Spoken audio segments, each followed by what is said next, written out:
मेरा नाम अनन्या है और अगर मैं तुम्हें सच बताऊं तो मैं आज तक उस रात को नहीं भूल पाई हूँ। सुनो, मैं तुम्हें पूरी बात बताती हूँ, पर एक बात याद रखना, जो भी होगा प्लीज मेरा हाथ मत छोड़ना।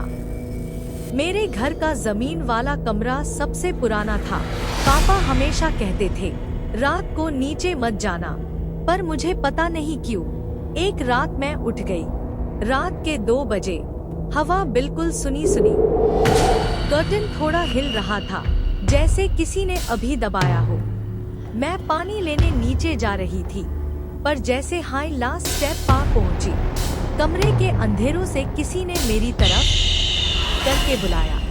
मैंने सोचा कोई मजाक कर रहा होगा, लेकिन आवाज एक लड़की की थी, मेरी ही उम्र की। अंधेरा इतना गहरा था कि मैं किसी चीज का शेप भी नहीं देख पा रही थी। तभी फिर आवाज आई, बिल्कुल मेरे सामने से, अनन्या, मुझे देखो। मेरी सांसें रुक गई। मैंने कभी जिंदगी में किसी को इतने करीब से बोलते नहीं सुना था।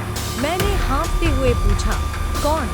आवाज बोली, मैं भी यही रहती हूँ, बस अंधेरे में। तुम दिखती क्यों नहीं हो? वो हंसी पर हंसी बिल्कुल इंसान जैसी नहीं थी। दिख जाऊंगी, तुम रोशनी मत डालना, रोशनी मुझे पसंद नहीं।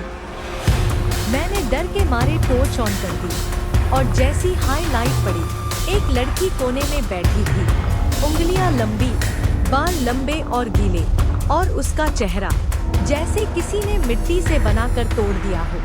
उसकी गोद में एक पुराना टेडी बेयर था।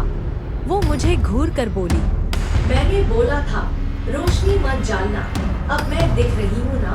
उसकी आंखें मेरी आंखों से बिल्कुल चिपक सी गई। मैं चिल्लाई, तुम कौन हो? वो धीरे से उठने लगी। उसके पैर जमीन को छूते भी नहीं थे। वो मेरे नजदीक आई। वो हवा में तैरती हुई मेरे पास आ रही थी। मेरी हार्ट बीट इतनी फास्ट हो रही थी जैसे दिल तोड़कर भाग जाएगा। अनन्या, उसने फिर बुलाया, तुम कब से मेरे कमरे में रहती हो? मैंने रोकर कहा, ये मेरा कमरा है। उसके होंठों पर टेढ़ी सी स्माइल आई, नहीं, कभी था, अब तुम बस मेहमान हो। उसका चेहरा बिल्कुल मेरे सामने था। मैं उसकी सांस अपने गाल पा महसूस कर सकती थी, ठंडी, बहुत ठंडी।